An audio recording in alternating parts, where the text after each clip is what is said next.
اعوذ باللہ من الشیطان الرجیم بسم اللہ الرحمن الرحیم وما کان اللہ لیعذبہم وانت فیہم صدق اللہ العظیم وصدق رسولہ النبی الکریم اللہم صلی علی سیدنا ومولانا محمد معدن الجود والکرم وآلہ وبارک وسلم۔ حمد و صلاۃ کے بعد دو چیزیں زندگی میں بڑی ضروری ہوتی ہیں، ان کو کبھی نہیں بھولنا چاہیے۔ ایک تو یہ کہ ہمارا کوئی وارث ہونا چاہیے، ہمیں لاوارث نہیں ہونا چاہیے۔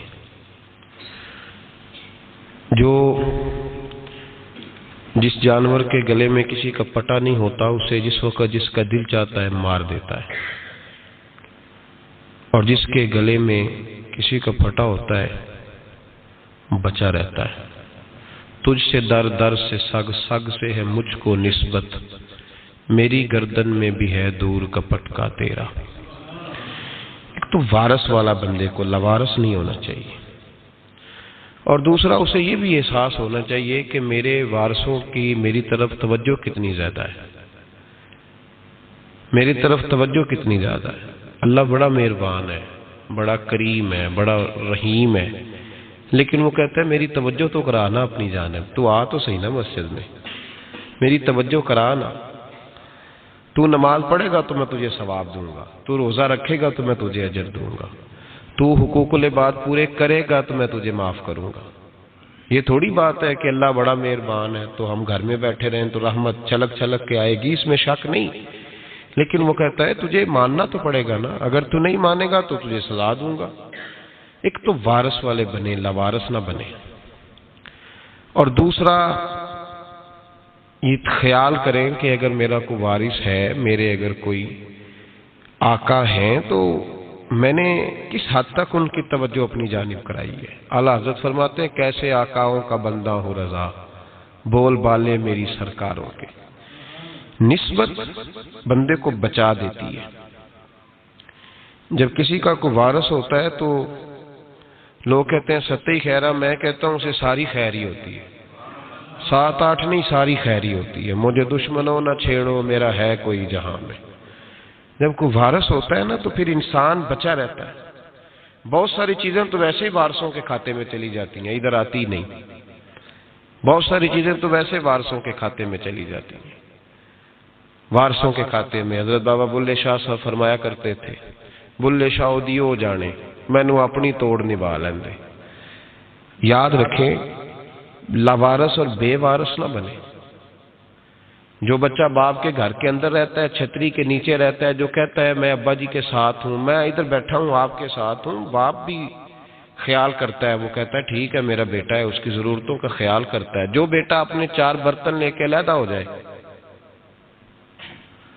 ابا جی پتہ اسے کیا کہتا ہے؟ کہتے کماتے کھا موج کر۔ اب کماؤ اور کھاؤ، بات ختم ہو گئی۔ جب تک تو میری چھتری کے نیچے تھا، میری ذمہ داری میں تھا، اب موج کرو۔ اور بعض باپ ایسے بھی ہوتے ہیں جو کہتے ہیں بھائی وہ علیحدہ ہے، میرا اس کے سیاہ سفید سے کوئی تعلق، علیحدہ نہ ہو جائے، کبھی بھی علیحدہ نہ ہو جائے۔ جڑی بکری اجڑوں وچھڑی وہ بگیاڑا جوگی، علیحدہ نہ ہو جائے، اندر رہیں، چھتری کے نیچے رہیں، ادھر ادھر دائیں بائیں نہ بھاگیں۔ قرآن مجید فرقان حمید کی سورہ انفال کی آیت نمبر 33، کفار مکہ نبی پاک صلی اللہ تعالی علیہ وسلم سے کہتے تھے کہ اگر ٹھیک ہے ہم نہیں مانتے معاذ اللہ، تو آپ اللہ سے کہیں ہم پہ پتھر نازل کریں، آپ کہیں اللہ سے عذاب نازل کریں، کہیں اللہ سے۔ نبی پاک صلی اللہ علیہ وسلم نے نہیں کہا، یہ حضور کی رحمت تھی۔ حضور نے کہا ہی نہیں کہ یا اللہ تو نازل فرما پتھر۔ کافر کہتے تھے کہیں اللہ سے پتھر نازل کرے، تو اللہ پاک نے سورہ انفال کی آیت نمبر 33 میں فرمایا محبوب وما کان اللہ لیعذبہم وانت فیہم، اللہ کا کام ہی نہیں انہیں عذاب دے، اللہ کا کام ہی نہیں۔ محبوب میری رحمت کو گوارا نہیں، کیسے عذاب دوں؟ وانت فیہم، تو جو ان کے درمیان موجود ہے۔ محبوب جب تک تو مکے میں موجود ہے، مدینے میں موجود ہے، میں انہیں عذاب نہیں دوں گا۔ یہ مانگیں گے بھی تو میں انہیں عذاب، اللہ تو کافر کو عذاب نہیں دیتا مصطفیٰ کی برکت سے۔ اللہ تو کافر کو، بلکہ ایک نقطہ ہمارے مفسرین نے بیان کیا ہے، نبی پاک صلی اللہ علیہ وسلم طائف تشریف لے گئے تو حضور سید عالم صلی اللہ علیہ وسلم نے ان کو تبلیغ کی، انہوں نے جواب میں پتھر مارے، حضور کو لہو لہان کر دیا، حضور واپس تشریف لائے۔ حضرت زید بن حارثہ رضی اللہ تعالیٰ عنہ ساتھ تھے، کہتے ہیں جب واپس آئے تو اللہ پاک نے حضرت جبریل امین کو بھیجا، کہا میرے محبوب سے جا کے پوچھو کہ حبیب اگر تو کہتا ہے نا تو میں ان کو دو پہاڑیوں کے بیچ رکھ کے مسل دیتا ہوں، دو پہاڑیوں کے درمیان رکھ کے پیس دیتا ہوں، تباہ کر دیتا ہوں ساری بستی طائف کی، اگر تو کہتا ہے مسل دیتا ہوں ساری بستی، تو اگر کہتا ہے تو۔ حضور نے فرمایا نہیں یا اللہ، چلو یہ نہیں مانتے، ان کی آنے والی نسلیں ہی مان جائیں گی، یہ نہیں۔ اب ہمارے مفسرین نے یہاں ایک جملہ لکھا ہے، ہمارے بزرگ فرماتے ہیں جو رب کافر کو عذاب نہیں دیتا بغیر محبوب کے مشورے کے، کافر کو عذاب نہیں دیتا محبوب کے مشورے کے بغیر، تو مسلمانوں کو کیسے عذاب دے گا؟ جو کافر کو عذاب دینے سے پہلے نبی پاک سے مشورہ کرتا ہے، تو کہے تو دے دوں عذاب، جو کافر کو عذاب نہیں دے رہا پہلے مصطفیٰ سے پوچھتا ہے حبیب تو اگر کہے تو دوں عذاب، تو کیا وہ مسلمان کے بارے میں نبی پاک سے مشورہ نہیں کرے گا؟ تو پھر اعلیٰ حضرت بول پڑے، کہنے لگے کیسے آقاؤں کا بندہ ہوں رضا، بول بالے میری سرکاروں کے، کیسے آقاؤں کا بندہ ہوں رضا، بول بالے۔ اور پھر کہنے لگے پیش حق مجدہ شفاعت کا سناتے جائیں گے، وہ آپ روتے جائیں گے، ہم کو ہنساتے جائیں گے، وسعتیں دی ہیں خدا نے دامنے محبوب کو، جرم کھلتے جائیں گے اور وہ چھپاتے جائیں گے، اور باغ جنت میں محمد مسکراتے جائیں گے، پھول رحمت کے گریں گے، ہم اٹھاتے جائیں گے صلی اللہ علیہ وسلم۔ تو یاد رکھیں جب کوئی وارث ہوتا ہے تو وہ بچاتا ہے، وہ دفاع کرتا ہے، آگے کھڑا ہو جاتا ہے، کہتا تو میرے ساتھ بات کر، بچے کو چھوڑ، میرے ساتھ بات کر، وہ سامنے۔ اور ویسے بھی بندہ غیور ہوتا ہے، یار مجھے زیادہ تو نہیں، چلے میں اتنا سیانا تو نہیں، اتنا مجھے ضرور پتا ہے کہ چھوٹے بھائی کو خود رکھ کے نہ کئی دفعہ بندہ ٹانگوں کے نیچے تو ٹھڈوں اور مکوں سے پھینٹی لگاتا ہے، ناک سے خون بھی نکال دیتا ہے اپنے بھائی کو، لیکن گلی میں اگر کوئی اور تھپڑ مارے تو بندہ کہتا ہے تیری طاقت کیسے ہوئی، میرے بھائی کو ہاتھ لگایا تو نے، تیری جرت کیسے ہوئی؟ ڈنڈا لے کے بندہ اپنے بیٹے پہ سارا ڈنڈا ہی توڑ دیتا ہے مار مار کے، تو غلط کام کرتا ہے۔ باہر اگر کوئی میلی آنکھ سے دیکھے، میلی آنکھ، وارث جیندے ہون تے بوٹے سکدے نہیں، جب کوئی وارث ہوتا ہے تو کہتا ہے نہ بھائی نہ، سوال ہی نہیں پیدا ہوتا، ہو ہی نہیں سکتا۔ میرے حضرت صاحب فرمایا کرتے تھے ہم تو ان وارثوں کے ماننے والے ہیں کہ جب قبر میں جاتے ہیں تو وارث سراہنے آ کے کھڑے ہوتے ہیں، کہتے ہیں یا رسول اللہ یہ آپ کے دروازے کا غلام ہے، میں نے خود بازو پکڑ کے غلام بنایا ہے۔ یہ کیسے ہو جاتا ہے؟ وہ وارث آ کے کھڑے ہو جاتے ہیں خود۔ اور میں نے کئی دفعہ سنائی یہ بات، مولوی اشرف علی تھانوی نے لکھا ہے، غوث اعظم رضی اللہ تعالیٰ عنہ کا دھوبی کپڑے دھوتا تھا، فوت ہو گیا تو قبر میں فرشتے نے آ کے پوچھا من ربو کا، کہنے لگا جی میں تو عبد القادر جیلانی کا دھوبی ہوں۔ پھر پوچھا ماں دینو کا، کہنے لگا ساری زندگی غوث کے کپڑے دھوئے، میں اس کے کپڑے دھوتا رہا ہوں۔ اس نے کہا میں رب اور دین پوچھتا ہوں تو عبد القادر کا بتاتا ہے۔ مولوی اشرف علی تھانوی کہتے ہیں کہ حضرت غوث اعظم رضی اللہ تعالیٰ عنہ خود قبر میں آئے اور کہنے لگے تمہیں سمجھ نہیں آ رہی، تمہیں بتا تو رہا ہے کہ عبد القادر کے تو کوئی دروازے کے پاس سے گزر جائے تو اسے خدا یاد آ جاتا ہے، اس نے تو ساری زندگی کپڑے دھو کے دیے، اسے نہیں پتا خدا کا۔ کیسے آقاؤں کا بندہ ہوں رضا، بول بالے میری سرکاروں کے۔ کوئی وارث ہوتا ہے جب کوئی تیرا وارث ہوتا ہے پھر تو بہت ساری ذمہ داریاں ویسے وارث کی ہوتی ہیں۔ جب کوئی تیرا وارث ہوتا ہے لاوارث بن کے زندگی نہ گزارے۔ ہم نے کسی کو وارث بنایا ہی نہیں، بیعت بھی رسمی، عقیدت بھی رسمی، ارادت بھی رسمی، رسم ہی رسم، نام لکھوانے کے لیے بس کہہ دیا فلاں جگہ ہے۔ او بھائی جب کوئی وارث ہوتا ہے تو پھر حالات بدلے ہوئے ہوتے ہیں، پھر مزاج بدلے ہوئے ہوتے ہیں۔ حضرت مرزا مظہر جانا فرماتے ہیں کہ بارش ہوئی تھی تازی دلی میں تازی بارش ہوئی تھی، ایک بابا لکڑی کے جوتے پہنے کھڑا ہوں، اللہ اللہ اللہ اسی کسے دے کچھ بھی نہیں لگ دے نہ کوئی ساڈا دردی۔ بابا مست ہو کے جا رہا، اللہ اللہ کرتا جا رہا۔ ایک طوائف اپنے کوٹھے سے اتر کے تو سیڑھیوں پہ بیٹھی تھی، ساتھ اس کا یار بھی بیٹھا تھا۔ بابا اپنی مستی میں جا رہا ہے تو بابا جی کے پیروں سے کچھ مٹی اڑی تو اس عورت کے کپڑوں پہ پڑ گئی، پرواہ ہی نہیں، بزرگ گزر رہے، وہ یار اس کا دوڑا ہوا آیا، اس نے آ کر تھپڑ مارا، کا خیال نہیں سارے اس کے کپڑے آلودہ کر دیے، تو کدھر تیرا دماغ نہیں ٹھیک؟ بابا نے نظر اٹھائی، کہا بیٹے میں نے دیکھا نہیں، چل اللہ تیرا بھلا کرے، تو نے بدلہ لے لیا۔ بابا جی چپ کر کے وَإِذَا خَاطَبَهُمُ الْجَاهِلُونَ قَالُوا السَّلَامَ، چپ کر کے گزر گئے۔ ٹھنڈ کا موسم تھا، بارش تازہ ہوئی تھی، حلوائی دودھ کاڑ رہا تھا، اس نے بٹھایا بابا جی کو پھٹے پہ، پیالہ پکڑا، دوڑ کے آگے بڑھا، بزرگ آ گئے، آئیے بیٹھیے، دودھ کا گرم گرم پیالہ شکر ڈال کے دیا، بابا جی نے دودھ پیا، پھر نظر جھکی، پھر رنگ بدلا، کہنے لگے مالک تو کتنا بے نیاز ہے، کہیں تھپڑ مرواتا ہے، کہیں دودھ پلاتا ہے، تیری بے نیازی ہے نا، ادھر تھپڑ مروایا، یہاں دودھ پلایا، تو ہی جانتا ہے تیرے رنگ کیا ہے۔ ابھی بابا وہیں بیٹھا تھا، دوڑے آئے پیچھے سے لوگ، شور ہوا، بابے کو دبوچ کے وہاں لے گئے جہاں اس نوجوان نے تھپڑ مارا تھا، کہا تو اللہ کا بندہ ہے، اللہ کے بندے بد دعا تو نہیں دیتے، ہوا کیا؟ کہا تو نے بد دعا دی ہے؟ کہا نہیں دی، بات بتاؤ۔ کہنے لگے اس نے تجھے تھپڑ مارا ہے، چھت پہ چڑھا ہے، پیر پھسلا ہے، گردن کے بل گرا ہے، منکا ٹوٹ گیا، مر گیا ہے، تو نے بد دعا دی ہے۔ بابا جی کہنے لگے یار میں نے تو دوسرا لفظ بھی نہیں کہا، بھلا ہو کہہ کے گزرا ہوں، میں نے نہیں بد دعا دی۔ کہا تو نے دی ہے تبھی تو مر گیا، کہا نہیں دی۔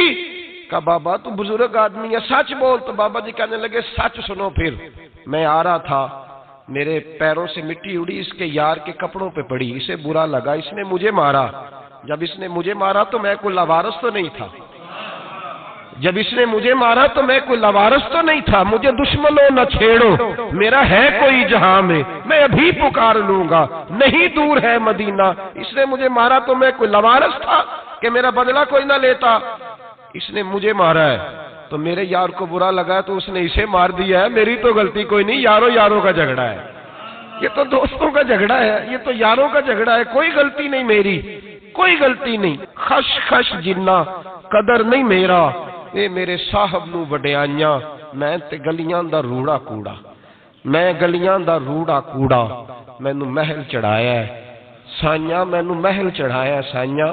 فرمایا اس نے مجھے لاوارث سمجھا تھا کہ تھپڑ مار کے گزر جائے، میرا کو پوچھے گا ہی نہیں۔ میرے رسول پاک علیہ السلام کے بارے میں رب فرماتا ہے ابھی میں تو تیرے ہوتے ہوئے کافر کو سزا نہیں دیتا کہ تو موجود ہے۔ یاد رکھیں حضرت فضیل بن عیاض فرماتے ہیں ایک جوان تھا،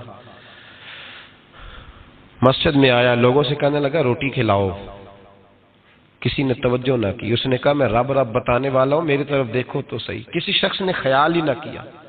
پھر اس نے کہا یار تھوڑا سوچو، نمازیوں سے کہا، اہل علاقہ سے کہا، انہوں نے کہا تیری طرح کے بڑے درویش دیکھیں۔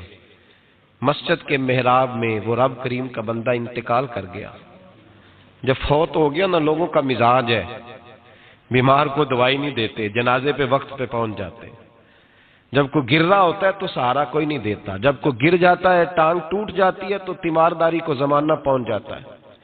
اور بزرگ وہ نوجوان اللہ کا نیک بندہ مسجد کے محراب میں فوت ہو گیا۔ حضرت فضیل ابن عیاض کہتے ہیں امام صاحب نے اعلان کیا چندہ دو، کوئی لاوارث فوت ہو گیا، کفن دینا، چندہ اکٹھا ہوا، کفن خریدا، جنازہ پڑھا، عشاء کے بعد دفن کر کے آئے، فجر کی نماز کے لیے جب امام اور مؤذن مسجد میں آئے تو چیخیں مارنے لگے، تڑپنے لگے، دور دور تک آوازیں پھیل گئی، دنیا دوڑی آئی، کیا ہوا؟ کہنے لگے وہ جو تم نے کفن پہنایا تھا وہ یہاں پڑا ہوا ہے، اور دیکھو کفن پہ تحریر لکھی ہے۔ تحریر کیا ہے؟ عرش کے مالک نے فرمایا میرے دوست نے روٹی مانگی تم نے دی نہیں، اس نے تمہیں میرے قریب کرنے کے لیے اپنی طرف توجہ کرائی، تم نے کی نہیں، اور میرا یار تمہارے کفن کا محتاج تھا، سنبھال کے رکھو اپنا کفن، میں نے اسے جنت کا لباس عطا فرما دیا، سنبھال کے رکھو، یہ کوئی لاوارثوں کا ٹولہ ہے۔ یاد رکھیں جو وارث والے ہیں، وارث والے ان کا رنگ اور ہے، جو ماننے والے ہیں ان کا مزاج اور ہے، اپنی زندگی لاوارثوں کی طرح نہیں گزارے، تھوڑا سا ادھر گیا تھا تو پھر تھوڑا سا ادھر گیا تھا تو تھوڑا سا، یہ کیا بات ہوئی، یہ کیا بات ہوئی؟ اپنے آپ کو، اپنی نسبت کو، اپنے عقیدے کو مضبوط رکھیں. 1 انچ کے لیے اعلیٰ حضرت فاضل بریلوی رحمت اللہ علیہ کے مکان کی دیوار گر گئی. ایک کونا مکان کا، آپ جانتے ہیں پرانی دیواریں چھوٹی ہوتی تھی اور بارشوں میں اکثر گھروں کی دیواریں گری ہوئی ہوتی تھی. ایک سائیڈ کی دیوار گر گئی تو اس کونے میں ہندوؤں کا گھر تھا. اب مستری صاحب رات کو آئے، ان سے بات ہوئی تو کہنے لگے سویرے کام شروع کروں گا. کہا 1-2 صاحب نے کہ ہندوؤں کا گھر ساتھ ہے اور وہ دشمن بھی بڑے زیادہ ہیں، تو رات کو ہی ہو جائے. کہنے لگا جی نہیں، میری مجبوری ہے، مزدور کہاں سے لاؤں گا، بڑے معاملات ہیں، سویرے شروع ہوگی. اب رات کو مولانا ظفر الدین بہاری علیہ رحمہ کہتے ہیں بچے مدرسے کے، باقی سارے لوگ، سب کو جمع کیا گیا، چونکہ اس طرف سے تھوڑا خطرہ تھا ہندوؤں کی جانب سے. کہا جناب یہ بڑے دشمن ہیں اسلام کے، تو اس طرح کرو کہ 2-3 بچوں کی ڈیوٹی لگائیں یا کچھ لوگوں کی یہاں رات کو پہرا دیا جائے. ٹھنڈ بھی بڑی زیادہ تھی، کھڑا ہونا بھی مشکل تھا. اعلیٰ حضرت رحمت اللہ علیہ عشاء کی نماز کے بعد جلدی حجرہ خاص میں تشریف لے جاتے تھے. اس رات جب دیکھا نا باہر شور ہو رہا ہے تو اسی طرح سر پہ ایک رومال لپیٹا تو باہر آ گئے. کہنے لگے کیا شور ہے؟ کہ حضور سردی ذرا زیادہ ہے تو یہاں کسی کی ڈیوٹی لگانی ہے پہرے کی. 2 منٹ خاموش رہے، پھر فرمانے لگے کوئی ضرورت نہیں، جاؤ سو جاؤ سارے جا کے، کوئی ضرورت نہیں، جاؤ اپنے اپنے گھروں کو، کوئی حاجت نہیں، پہنچ جاؤ. کہا حضور مہربانی کرے، وہ طے ہونے لگا تھا. فرمایا میری وجہ سے کیوں کوئی ساری رات بیدار رہے، جاؤ تمہیں کہا نا آرام کرو. لوگ سو گئے. صبح فجر کی نماز پڑھ کے اعلیٰ حضرت رحمت اللہ تعالی علیہ جب سیڑھیاں اتر رہے تھے رضا مسجد کی، تو وہ جس ہندو کی جانب سے زیادہ خطرہ تھا وہ سیڑھیوں پہ بیٹھا تھا، مسجد کی سیڑھیوں پہ. سب لوگوں کی توجہ ہو گئی. کہنے لگا مولانا میں کلمہ پڑھنے آیا ہوں، مجھے کلمہ پڑھا کے مسلمان کر دو، میں کلمہ پڑھنے آیا ہوں، مسلمان کریں. لوگوں کی توجہ. اعلیٰ فرمانے لگے نہیں ابھی تو انتظار کر، تھوڑی دیر کے اچھی طرح سوچ لے، جذباتی فیصلہ نہ کر کہ تو آ رہا ہے. یہ کہہ کے جب 2 سیڑھیاں نیچے اترے اس کے پاس سے تو اس نے پیر تھام لیے. کہنے لگا اب ایسے تو نہ کرو، رونے لگا. اعلیٰ حضرت رحمت اللہ نے کلمہ پڑھایا، کچھ باتوں کی نصیحت فرمائی، تشریف لے گئے. گھیرنے والے گھیر کے بیٹھ گئے. کہنے لگے ہمیں بھی بتا بدلہ کیسے ہے. کہنے لگا دیوار گر گئی، آدھی رات کے وقت، آدھی رات تک انتظار کرتا رہا، پہرے دار کوئی نہیں، تو 2 تلواریں لے کر جب میں ان کے مکان کی جانب بڑھا، میں نے کہا آج گردن کاٹوں گا اور کاٹ کر کے نکلوں گا. کہتا ہے جب میں قریب آیا تو 2 شیر کھڑے تھے، اوپر سے پلٹ کے آیا تو پھر کھڑے تھے، ادھر سے پلٹ کے آیا تو پھر کھڑے تھے.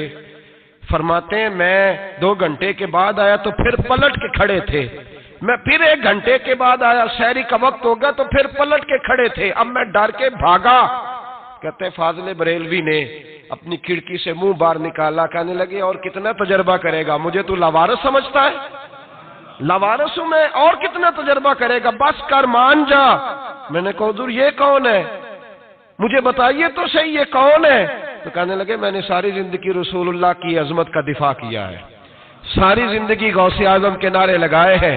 ابھی تو یہ مدد صرف غوث پاک جیلانی کی بھیجی ہوئی ہے، ابھی تو غوث اعظم کی بھیجی ہوئی مدد ہے. مولا علی ابھی پیچھے ہیں، 2 جہاں کے محبوب ابھی اس سے پیچھے ہیں، وہ تو ابھی پیچھے ہیں، پیچھے کھڑے ہیں کہ ضرورت پڑی تو ہم بھی تیار بیٹھے ہیں. او بھائی آج رواج ہو گیا، رواج. میں نے 2-4 دن پہلے بھی کہا تھا، لوگ کہتے ہیں نہیں کوئی نہیں ضرورت، سامنے سارا کچھ نظر آ رہا ہے. او خدا کے بندو یاد رکھو نسبت ہے بڑی چیز.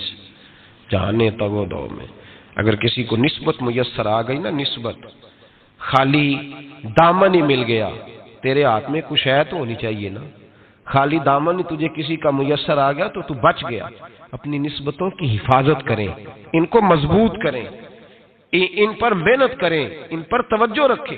یہ نسبت جو ہوتی ہے نا، نسبت یہ دیکھیں نا، ایک گتا ہے عام کتاب کو لگا ہوا ہے تو جہاں مرضی رکھ دو، اس کی کوئی قدر نہیں. لیکن جو گتا قرآن مجید کو لگ گیا ہے اس کو بغیر وضو چھونا جائز ہے. ایک پٹھے پہ اینٹ بنی ہے جو باتھ روم میں لگ گئی، وہاں بغیر جوتے کے جایا نہیں جا سکتا، اور جو مسجد میں لگ گئی وہاں جوتے پہن کے جایا نہیں جا سکتا. یہ نسبت ہے بڑی چیز.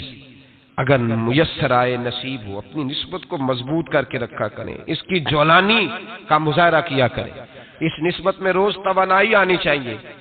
میں آپ کو بڑی ذمہ داری کے ساتھ ایک بات بتاتا ہوں تجربے کی. ہمیں جتنا کسی نے آ کے کہا ہے نا نسبت کے خلاف، ہماری نسبت اس سے زیادہ مضبوط ہوئی ہے. ہمیں جتنا کسی نے آ کے کہا ہے نا جی آپ کو کیا ملا، آپ کو کیا ملا، تو ہم نے اتنا کہا یار جیسے جیسے تو کہتا جاتا ہے ہماری تو نسبت میں اضافہ ہوتا جاتا ہے، ہمارا تو مزاج بدلتا جاتا ہے، روز ایک نیا پردہ کھلتا ہے، روز ایک نیا رنگ واضح ہوتا ہے، روز ایک نئی توانائی. ابھی تھوڑے دن کی بات ہے، ایک مولانا شرف الدین صاحب ہے، مفتی صاحب، میرے حضرت صاحب کے مرید ہوئے، مفتی تھے، عالم آدمی تھے، سرکار تاج الشریعہ، ہمارے شیخ سے بیعت کی. اب ہمارے حضرت صاحب کا اس وقت حال وہی ہے وَرَأَيْتَ النَّاسَ يَدْخُلُونَ فِي دِينِ اللَّهِ أَفْوَاجًا. اب فوجوں کی فوجیں لوگ آتے ہیں. ہم نے دیکھا ہے صرف خالی مرید ہونے والے بار سینکڑوں کی تعداد میں ہزاروں لوگ بیٹھے ہیں کہ صرف بیعت اتنا کہہ دیں ہم نے قبول کیا. اس عالم میں جہاں حضرت صاحب کا اعلان ہو جائے کہ تشریف لا رہے ہیں وہاں لاکھوں کا مجمع جمع ہو جاتا ہے اور ایک جھلک دیکھنے کو لوگ ترستے رہتے ہیں. یہ کیفیت ہم نے دیکھی. وہ دور گزر گیا. کبھی ایسا بھی ہوتا تھا ایک میں ہوتا تھا، ایک تو ہوتا تھا، اور تیسری تنہائی ہوتی تھی. وہ دور بیت جاتا ہے، وہ لمحے کسی کسی کو نصیب آتے ہیں. حضرت کا وہ مولانا شرف الدین صاحب کہتے ہیں مرید ہوا، تو مرید ہوا مجمع میں رسی حضرت پھینکتے ہیں یا چادر پھینکتے ہیں تو پکڑ کے مرید ہوا، تو ساتھ ساتھ اور چادریں باندھی تھی، لوگوں نے پکڑی ہوئی تھی. ایک مولانا میں جب بیعت ہو کے آیا ان کو بتایا تو مجھے کہنے لگے یار تو ایسی جگہ مرید ہو گیا جو تیری بات بھی نہ سن سکیں، جن کو تو دکھڑا بھی نہ سنا سکے، جو مصروف ہی بڑے رہتے ہیں، کہاں مرید ہو گیا تو؟ ایسے پیر کا بیعت ہوتا جہاں تو جاتا وہ تیرے پاس آتے، گفتگو ہوتی، بات چیت ہوتی. کہتے جب انہوں نے مجھے بہت زیادہ قائل کیا نا، بہت زیادہ، تو میں نے ارادہ کر لیا، میں نے کہا بات ٹھیک ہے، بیعت کہیں اور ہونا چاہیے تھا. کہتے میں عشاء کے بعد سویا تو حضرت صاحب مجھے خواب میں ملے، خواب میں، اور فرمانے لگے مولانا جب آپ مرید ہوئے تھے تو آپ اس جانب بیٹھے تھے، اس کونے میں آپ تھے، اتنے لوگ آپ سے پہلے تھے، اس حال میں آپ مرید ہوئے تھے، اور جہاں تک بات چیت کرنے کی بات ہے تو آپ نے جو دل میں سوچا تھا وہ میں نے آ کے آپ کو بتا دیا ہے. پھر بھی بڑی ضرورت ہو تو میرے صاحبزادے کا نمبر لے لیں اور فون کر لیا کریں، بات ہو جایا کرے گی. کہتے ہیں یہ ابھی بات ہو ہی رہی تھی کہ میرے دروازے پہ دستک ہوئی تو میری آنکھ کھل گئی، میری آنکھ کھلی تو میں پریشان ہوں کہ نمبر تو ملا نہیں. ایک انجینئر صاحب میرے محلے میں رہتے تھے، فرماتے ہیں وہ شام کو میرے پاس آئے اور کہنے لگے مولانا سنا ہے آپ حضرت مفتی اختر رضا صاحب سے مرید ہو گئے. میں نے کہا ہاں. تو کہنے لگے میں ان کے مدرسے میں کام کر کے آئے ہوں، میرے پاس ان کے بیٹے کا نمبر ہے، چاہیے آپ کو؟ نمبر ہے چاہیے؟ کہتے ہیں نمبر مجھے وہ شام کو گھر آ کے دے گئے. اب جب میں آستانہ نور پہ بریلی شریف ملنے کے لیے حاضر ہوا تو میرے دل میں خیال آیا، جب میں اندر گیا نا تو میرے دل میں خیال آیا حضور خواب جو آئی تھی اتنی بھی جلدی کیا ہے، ذرا ٹھہر جائیے، آپ ملے جو تھے تو صاحب نمبر بھی دے ہی جاتے. میرے دل میں خیال آیا تو السلام علیکم کے بعد حضرت کہنے لگے مولانا مجھے تو جلدی کوئی نہیں تھی، آپ کے دروازے پہ دستک ہو گئی تھی، مجھے تو کوئی جلدی نہیں تھی، آپ کا دروازہ بجنے لگا تھا، مجھے تو جلدی کوئی نہیں تھی لوٹنے کی. ہر مشکل دی کنجی یارو ہاتھ مرداں دے آئی، اور مرد نظر کرے جس ویلے مشکل رہے نہ کائی. بس لوگوں یہ یاد رکھو اور اس پہ عمل کرو، اپنی نسبتوں کو مضبوط کریں. ہمارا تو جیسے دن کا اجالا چمکتا ہے نا، چمکتا ہے دل کا اجالا، جیسے نیا دن چڑھتا ہے ہمارے لیے تو ایک نئی روشنی لے کے آتا ہے. اپنے آپ کو بیدار رکھیں. سورج اگر باہر پورا نکل آئے نا تو جو آدمی آنکھیں زور سے بند کر لے اسے کوئی شے نظر نہیں آتی. پورا سورج نکلا ہوا بھی ہو، سورج اسے نظر آئے گا جس کی اپنی آنکھیں بھی کھلی ہوں گی. تو آنکھیں ہی نہیں کھول رہے، تو آنکھیں ہی نہیں کھول رہے، آنکھیں، یہ شکوہ آنکھیں نہ کھولنے کا ہے، آنکھیں ہی نہیں کھول رہے تو سورج کیسے نظر آئے گا؟ بات ذرا سخت ہے پر چلو آپ میرے عزیز ہیں کر جاتا ہوں. ملا رومی رحمت اللہ تعالی علیہ فرماتے مجھ سے ایک شخص نے کہا کہ نبی پاک صلی اللہ تعالی علیہ وسلم اگر سراجم منیرہ ہے تو نظر کیوں نہیں آتے؟ تو میں نے کہا الو اگر آنکھیں بند کر لے تو اسے کوئی شے نظر نہیں آتی، آنکھیں بند کر لے تو اسے کوئی شے نظر، تو آنکھیں تو کھولنا، آنکھیں کھول. یہاں میں اپنے کمرے میں یوں پردہ آگے کر کے لائٹ بند کر کے باہر شور مچاؤں سورج کوئی نہیں، سورج کوئی نہیں، تو مجھے کوئی بندہ کہے گا پاگل اس طرح کر، باہر نکل، ادھر آ تجھے دکھاؤں سورج ہے کہ نہیں، تیری تو اپنی آنکھیں بند ہے. اقبال کہتے ہیں دل بینا بھی کر خدا سے طلب، آنکھ کا نور دل کا نور نہیں، اندر کی آنکھیں کھول، اندر اتنا اندھیرا ہے تو باہر کیسے نظر آئے گا؟ تو اور لوگ آنکھ ہی نہیں کھولتے، دائیں بائیں دیکھتے رہتے ہیں۔ نسبت کو مضبوط کریں۔ رب تو فرماتا ہے حبیب تو موجود ہے تو میں کافر کو بھی عذاب نہیں دیتا۔ اب یہاں خالص نسبت کا بیان ہے، خالص۔ یہ نہیں فرمایا کہ حبیب ان کے عمل اچھے ہیں تو میں عذاب نہیں دیتا، یہ نہیں فرمایا کہ حبیب یہاں خانہ کعبہ ہے تو میں عذاب نہیں دیتا، نسبت کی بات فرمائی، نسبت کی۔ یہ نہیں فرمایا کہ حبیب یہاں روز طواف ہوتا ہے تو عذاب نہیں دیتا، یہاں تلاوت ہوتی ہے تو فرمایا حبیب تو ہے اس لیے میں انہیں عذاب۔ مدینے میں کبھی زلزلہ نہیں آیا، پتہ ہے آپ کو؟ اس لیے نہیں آیا کہ وہاں میرے مصطفیٰ کا گنبد خضرا ہے۔ کوئی فصل وہ بیجتے نہیں، کوئی فصل بوتے نہیں، وہ کوئی فصل بھی، لیکن دنیا کی ہر شے آپ کو مدینے میں ملتی ہے۔ جو سب سے اچھا پھل کھانا چاہے اسے مدینے میں جا کے ملتا ہے، اس لیے کہ وہاں گنبد خضرا کی ہریالی موجود ہے۔ دنیا کی ہر نعمت ملتی ہے اس لیے کہ گنبد خضرا جو موجود ہے۔ تو بھائی یہ نسبتوں کی بات ہے، نسبتوں کی۔ پرانی امتوں میں جب کوئی گناہ کرتا تھا تو دروازے پہ لکھا ہوتا تھا سویرے، میرے حبیب نے دعا فرمائی مولا یہ میرے ہیں انہیں رسوا نہ کرنا، اے اللہ میرے ہیں انہیں رسوا نہ کرنا۔ تو میرے بھائی سن لو اور یاد رکھ لو، لاکھوں پاپ بھی لوگ کر کے آئیں، سویرے منہ دھو کے نکل آئیں تو عرش کا مالک رسوا نہیں کرتا، بلکہ کہتا ہے تو میرے دامن میں چھپ جا، اندر جا کے جہاں گناہ کیا ہے وہاں جا کے دل سے سچی توبہ کر لے، میں قیامت میں بھی کسی کو نہیں بتاؤں گا کہ تو نے گناہ کیا۔ تو برکت کس کی ہے؟ رسول پاک کی۔ یہ برکت کس کی ہے؟ حبیب دو عالم کی صلی اللہ۔ غلامی کا رشتہ مضبوط کریں، غلامی کا وارث والے بنے، لوارث نہ بنے۔ لوارثوں جیسی زندگی نہ گزارے، جہاں مرضی چلے گئے، جہاں مرضی چھٹیاں کار ہے، جتنے مرضی ٹائم بتا ہے، جو مرضی طبیعت میں آیا کرتے پھرے، پتہ ہی کوئی نہیں، حال ہی کوئی نہیں، یہ کوئی کیفیت نہیں ہے کوئی بھی۔ مجھے ایک صاحب کہنے لگے کہ ایک پیر بھائی پوچھ رہا تھا حضرت صاحب کا حال کیا ہے، میں نے آج کے بعد اس نے تجھ سے پوچھا تو بالکل نہ بتانا۔ وہ کیسا بیٹا ہے، وہ کیسا بیٹا ہے جو پڑوسیوں سے دائیں بائیں لوگوں سے حال پوچھتا ہے، اسے پتہ ہی نہیں، اسے خبر ہی نہیں، اسے تو لمحے لمحے کی خبر ہونی چاہیے، اسے تو منٹ منٹ کا پتہ ہونا چاہیے تھا۔ وہ اس نے کس طرح کی نسبت رکھی ہوئی ہے جس کو ہم سایوں سے پوچھنے پڑتا ہے ذرا پتہ کر کے بتانا حال کیا ہے۔ تو کدھر تھا بھائی، اتنی دیر ہو گئی، تو نے حال بھی کسی اور سے پتہ کرانا ہے۔ میں نے کہا اس کو کہنا آج کے بعد حال پوچھنا ہوا تو خط لکھے، میں بھی جواب لکھ دوں گا، بات ختم ہو گئی۔ جب دور دور جو رہنا ہے تو ٹھیک ہے، پھر اس طرح نہ تو خدا ہے نہ میرا عشق فرشتوں جیسا، دونوں انسان ہیں تو پھر کیوں اتنے حجابوں میں ملے۔ اور اس نے کہا تھا اب کہ ہم بچھڑے تو شاید کبھی خوابوں میں ملے، جیسے سوکھے ہوئے پھول کتابوں میں ملے۔ ایسا کام نہ کریں کہ وہ انداز ہی بدل جائے، اپنے آپ کو، اپنی نسبتوں کو مضبوط کریں۔ اللہ تبارک و تعالیٰ سے دعا اور التجا ہے کہ اللہ کریم ہمیں نسبتوں کی مضبوطی عطا فرمائے، اور اللہ تبارک و تعالیٰ ہمیں یہ توفیق دے کہ ہم سمجھ جائیں اس بات کو کہ اصل بات ہے کیا، اور اصل کی مضبوطی کتنی ضروری ہے، اصل تک پہنچنا کتنا ضروری ہے۔ اور یہ بھی یاد رکھیں، اماں جب ناراض ہوتی ہے نا، جب اماں ناراض ہوتی ہے تو کہتی ہے بس نکل جاتا، فٹافٹ نکل جاتا، دوڑ جا، کوئی تعلق نہیں۔ ابا بھی کہتا ہے آج آیا تو ٹانگیں توڑ دوں گا، حال ہی کوئی نہیں۔ اور وہی بیٹا جا کے 2 منٹ پیروں میں بیٹھتا ہے، کہتا ہے اماں تجھے پتہ ہی نہیں میں کتنی ٹینشن میں تھا۔ تو وہی اماں باہر نکل کے پہلے بڑھ کے مار رہی ہوتی ہے حد کر دوں گی، پھر وہی اماں کہتی ہے بڑا پریشان ہے بیچارہ۔ یہ کیفیت ہے، اپنے آپ کو صحیح کریں، اپنی نسبتوں کو مضبوط کریں، احکامات پہ عمل کریں، محبوب کی غلامی تگڑی کریں، یہ جو سستیاں ہیں کوتاہیاں ان کو دور کریں۔ زندگی کا لطف آتا ہی تب ہے جب آپ پورے طور پر اپنے آپ کو چاق و چوبند کرتے ہیں۔ اگر تھوڑا کر لیا، تھوڑا چھوڑ دیا، 1 پڑھ لی 3 رہ گئیں، 3 پڑھ لی 2 رہ گئیں، یہ لطف نہیں ہے، یہ ذائقہ نہیں ہے۔ اپنے آپ کو مضبوط کریں اور پورا مضبوط کریں، پوری اپنے اندر جو ہے وہ جولانی نسبت کی پیدا کریں۔ بس یہ دعا کریں اللہ جب تک زندہ رکھے غلامی میں رکھے، اور مارے تو غلاموں جیسی موت عطا فرمائے۔